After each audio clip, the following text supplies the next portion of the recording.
Всем привет! Вы на канале Аким KG, меня зовут Гульжиит. А это наша семейная машина Honda Civic 2000 года, универсал, 1.4, механическая коробка передач. За машиной не так уж и ухаживали. Коврики давным-давно нужно поменять, выбросить, выкинуть, потолок провисший, лобовой треснуто, вся пластика, вся деталь поцарапана, потрепана, подкапотное пространство вообще в жутком состоянии. В общем, если рассказывать, то очень много минусов, очень много нюансов. А в этом видеоролике я попытаюсь привести салон в порядок. Потолок перетянуть, подкапотное пространство помыть, постирать, все детали отснять. Короче, в общем, что я рассказываю. Поехали начинать. Насколько я знаю, эта машина в нашем владении более 7-8 лет. И с тех пор коврики, наверное, никогда не менялись. Поэтому с удовольствием избавляемся, выкидываем их, извините за выражение, нахрен избавляемся от них. А еще в салоне пару-тройку бутылок, баклашек с водой, потому что радиатор у нас протекает, пропускает где-то, и периодически нужно заливать воду. А под коврами заводские коврики, то ли они, может быть, и летние, то ли не знаю для чего, но их тоже убираем. Ну и куда же без накидки на сиденье, а? И самодельный коврик в багажнике, их тоже убираем. Состояние багажника, состояние салона, вы все сами прекрасно видите. Нужен конкретный уход. Ну и в машине очень много чего ненужного, если так в принципе посмотреть.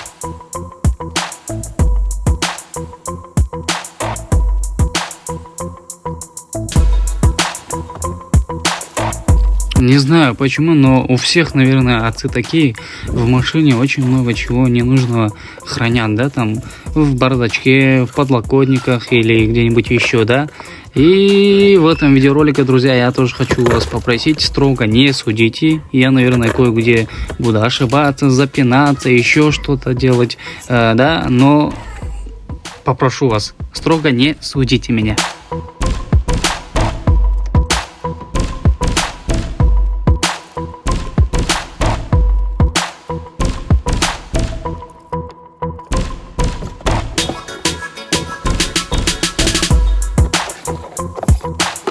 Берем головку на 15 с трещоткой и начинаем откручивать винты, которые держат сиденье. Начинаем опустошать салон.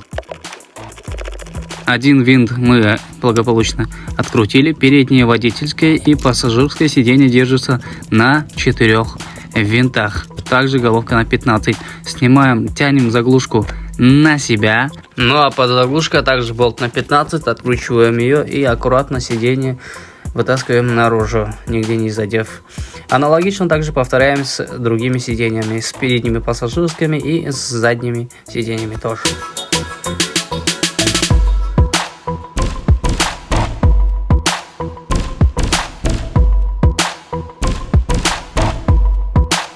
Чтобы снять спинки заднего кресла, откидываем их вперед, ну а под ними пластиковая деталь, снимаем заглушку, также держится на 4 болтах, болт на 10.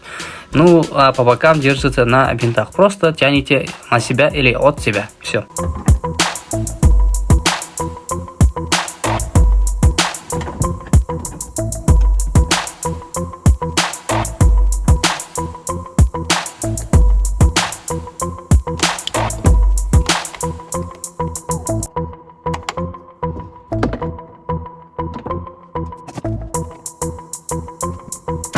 Друзья, небольшая рекламная пауза для тех, кто проживает и работает в Москве, в Московской области, да и в целом на территории РФ. Для вас я рекомендую таксопарк Атаман, так как ребята очень серьезно подходят к своему делу. Комиссия парка составляет всего лишь 2,5%, вывод средств 24/7 без ограничений, без комиссии на любую сумму. Подключают к Яндексу и к Ситимобилу по всей России, от эконома до Майбаха. Также тарифы грузовые, экспресс, курьеры, они тоже включены. Ну а бонусом таксопарк раз в месяц разыгрывают денежные призы. Поэтому спешите, звоните, пишите, подключайтесь и зарабатывайте. Подробности в описании. Всем пока, приятного просмотра.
Ну а здесь я потихоньку начинаю разбирать консоль посередине, и подключается отец и говорит: сынок, раз уж ты начал, так заодно посмотри печку. Так как она работает только на 4-й скорости, а на 1-й, 2-й, 3-й скоростях не работает.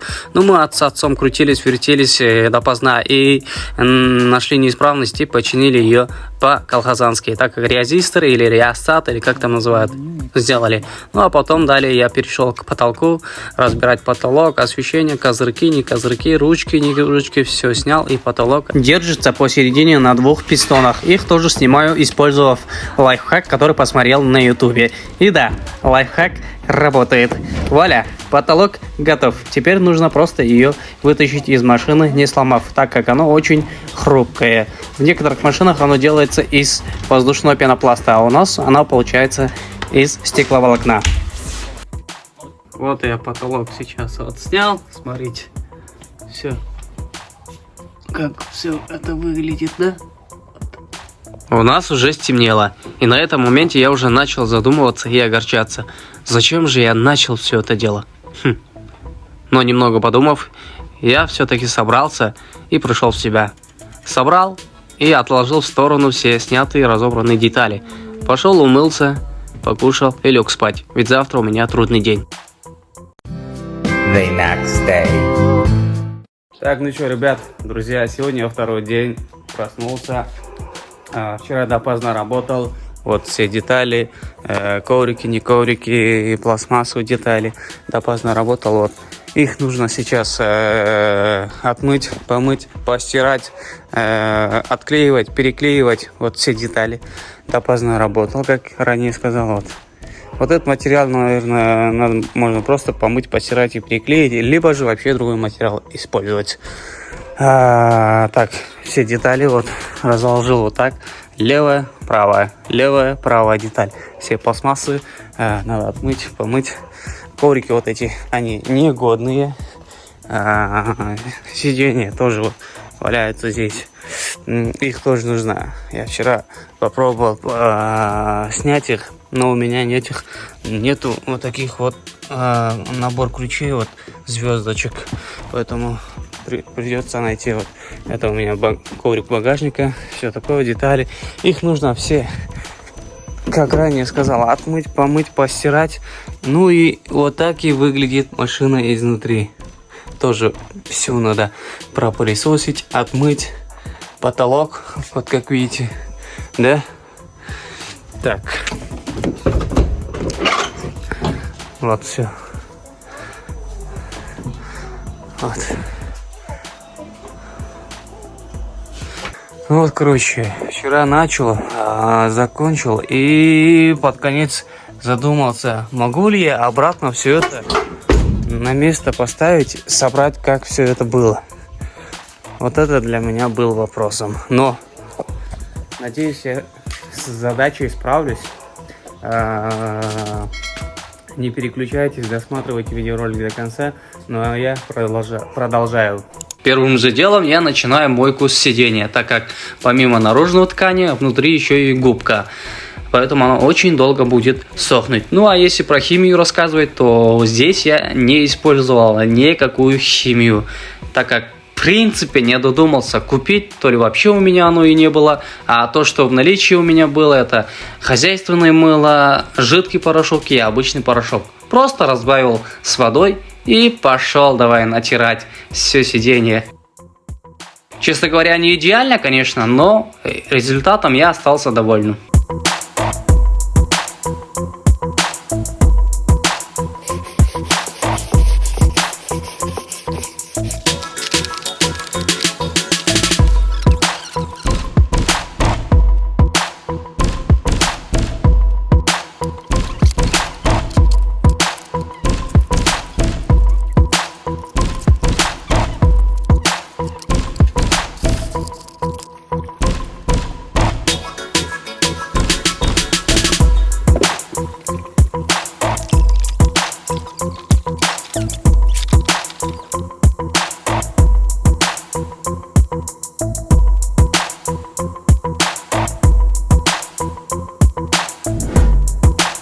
Потихоньку, шаг за шагом я помыл, отмыл, первую партию, пока пускай они сушатся. Ну, а вот здесь, где белые детали, то есть светлые детали пластиковые, там я использовал химию, азелит. У меня было дома азелит, и с азелитом помыл, да. А грязь очень заметна, особенно в этих светлых деталях на потолке всегда вот.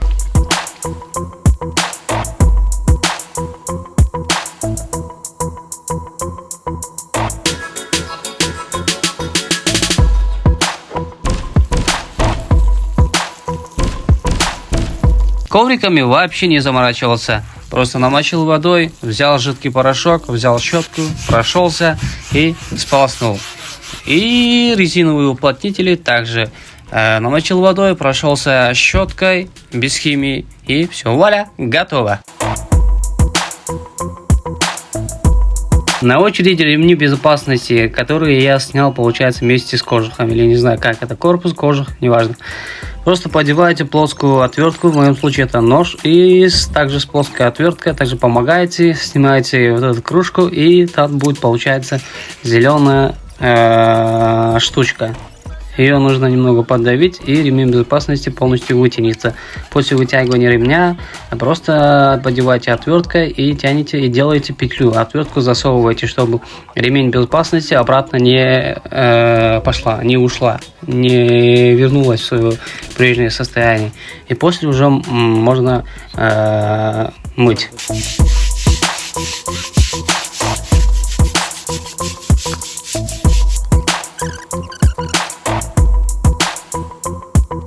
Ну и под конец для меня самая сложная часть — это пол, так как на полу в ковриках скапливается очень много грязи, пыль, шерсть, пески, волосы, все что угодно. Да и к тому у меня нет инструмента торнадора, который отбивает самую сложную часть, да.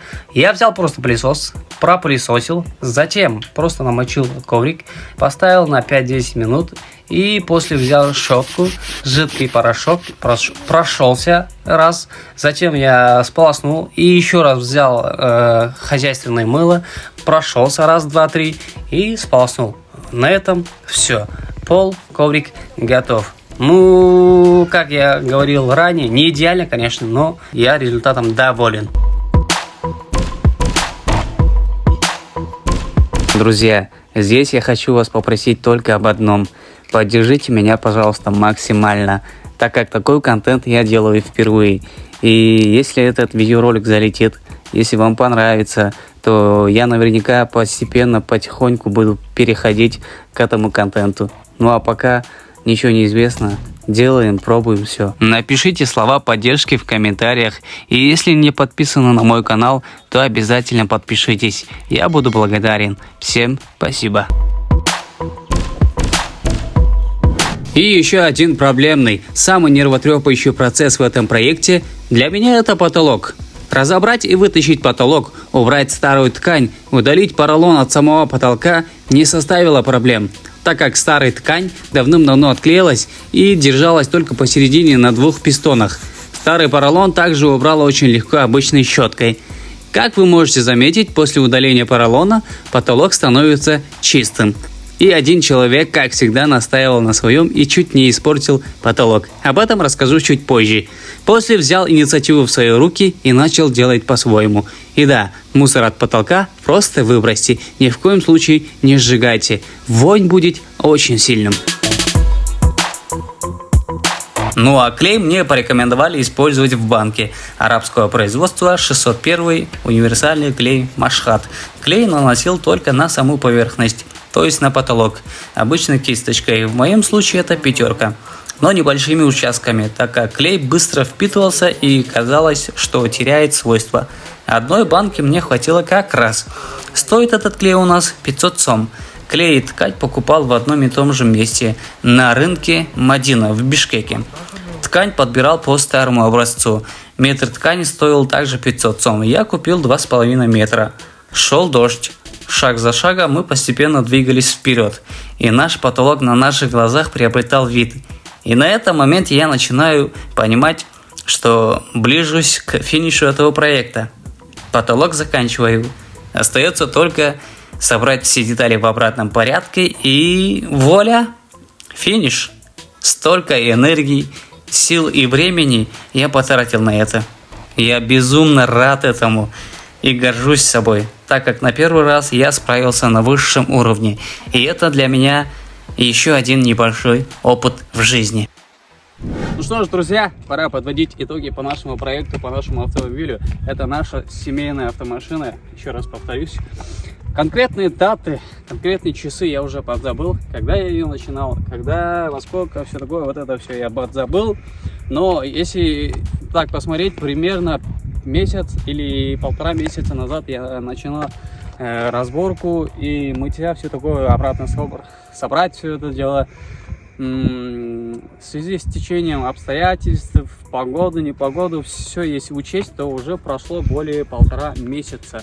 Вот сейчас я стою на стадии завершения окончательной финишной доработки, финишной съемки, и в остальном все я сделал. Получается, в моих планах, что нужно было сделать в этой машине. Я конкретно должен был сделать в этой машине весь салон разобрать, все пластиковые детали помыть, отстирающиеся коврики постирать, помыть, потолок заново перетянуть и накинуть чехлы, обновить коврики, обновить резину зимнюю и помыть подкапотное пространство. Так, что я еще должен был сделать? Ну, вроде бы все. Вот эти вот нюансы я должен был сделать. Из этих нюансов, из этих работ сделано сейчас почти 90%, но 10% не сделано. Почти всю практическую работу я делал дома, в домашних условиях, без какой-либо химии, без каких-либо аппаратов, с подручными бытовыми средствами. Это у меня было мыло, хозяйственное мыло, порошок, все. Из химии то, что у меня было дома, это азелит. Вот, светлые пластиковые детали я вот в этих местах я использовал азелит. Так, получается, потолок я разобрал, перетянул заново, все помыл, постирал, чехлы не накинул, коврики не обновили, резину зимнюю обновили, колпаки не обновил, подкапотное пространство не помыл. Все, в остальном все чики-пуки. И да, по приборному панелю, если говорить, то приборную панель я не трогал, всю вот эту приборную панель. Только снял вот эти воздушные дефлекторы, помыл их, продул и саму приборную панель, вот эти, где тахометр, спидометр, всякие вот эти датчики, вот этот момент я тоже разобрал, помыл, постирал. Единственное, то, что я не сделал, это не отполировал вот это стекло, эту приборную панель. Все. Но в остальном все я сделал. Столько энергии, столько сил, как я говорил ранее, потратил я на все это. И все это нужно было мне снимать на камеру. И после уже затем сделать монтаж. Это тоже, друзья, очень сложно, очень трудно было мне тоже все делать, так как такой проект я делаю впервые. Такой процесс тоже я делаю впервые. Что еще можно сказать? Ну, в целом сейчас вы увидите результаты после, до вы уже видели, а после вы уже посмотрите сейчас и сами оцените. А в конце я хочу сказать, что может быть что-то я подзабыл, что-то проговорить, что-то показать, да? В комментариях напишите, и я с удовольствием отвечу в комментариях. И поставьте лайк этому видеоролику. Если не подписаны на мой канал, то обязательно подпишитесь и включите уведомления, чтобы не пропустить новые публикации. Сейчас по машине, если покрутиться, покрутимся по машине, посмотрим. По кузову, как я говорил ранее или не говорил, не знаю, я по машине ничего не делал. Просто сегодня помыл и все. А так, зимние резины, я говорил, поменяли, все такое. Ну, в будущем у меня еще очень много планов на эту машину. Весь кузов я хочу покрасить, перекрасить. И диски хочу литые, титановые поставить. И еще что? Тонировку всю обновить, заднюю. Чехлы накинуть, коврики обновить. И подкапотное пространство заново помыть. И на этом машина будет вполне себе, как бы сказать, достойная. Вот. Друзья, на этом все. Я с вами прощаюсь. До новых встреч. Пишите любые комментарии, поддерживайте, слова поддержки пишите. Много болтать не буду. Всем пока. До новых встреч.